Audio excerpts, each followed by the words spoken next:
In the last episode, the newly discovered vice captain of the Black Bulls forcefully instigates a fight between Asta and his devil, Liba. In order to allow Asta to become stronger, he must master his devil.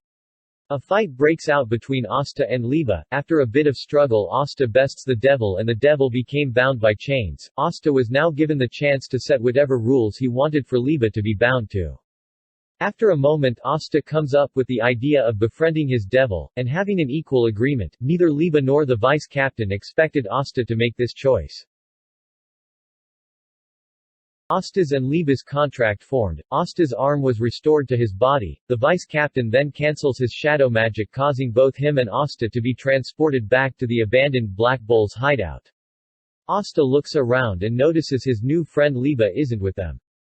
The vice-captain explains that now that a contract has been formed between you and your devil, you both have become of one being. You will have to learn to manifest him like how I do with mine. Just then the devil's voice can be heard, saying, "And you will no matter what." Asta then says, "Yeah, you're right.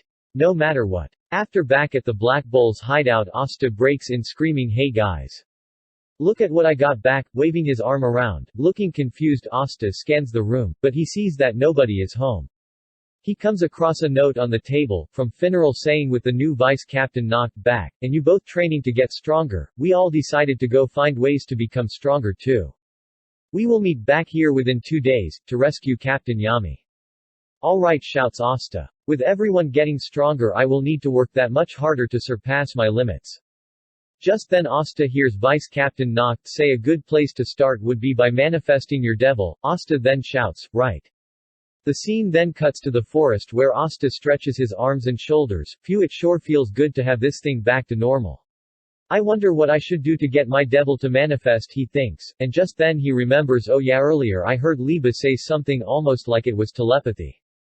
Maybe if I try really hard I can say something to him in my mind." Some grunts can be heard as Asta's face begins to turn red. "Grr," shouts Asta, "this isn't working. I've tried everything. I even tried standing on my head." Just then the devil's voice can be heard, "Ha ha, and it's been hilarious to watch. You look like such a fool." Asta then shouts, "Hey, if you could hear me this entire time, why didn't you say something to me until just now?" Liba replies, "Because it was so funny to see what a fool you were making of yourself, I couldn't resist." Asta says, "Yeah, I probably did look pretty funny. So now that we can talk to one another, how do I manifest you?" Liba then says, "If I knew that I would have told you already, at least then I wouldn't be stuck floating around your body. Why didn't you ask your vice president blah blah how to do it since he summoned me here in the first place? He's not our president, he's Vice Captain Noct, and I already tried asking him, why don't you remember that if you've been just floating around me this entire time? It's because I just woke up, so to speak. I wasn't aware of anything after our little contract was signed, everything went black and I woke up here." Asta thinks to himself, that must have been when the vice-captain cancelled his shadow magic. Just then a voice from out of nowhere says, "I thought I would let you try it your way, and see if you could manage to summon your devil on your own. But I see you haven't made any progress. Allow me to help." All of a sudden, Asta was engulfed in a black fog and teleported into an enormous cave that looked like it could fit the entire Clover Kingdom.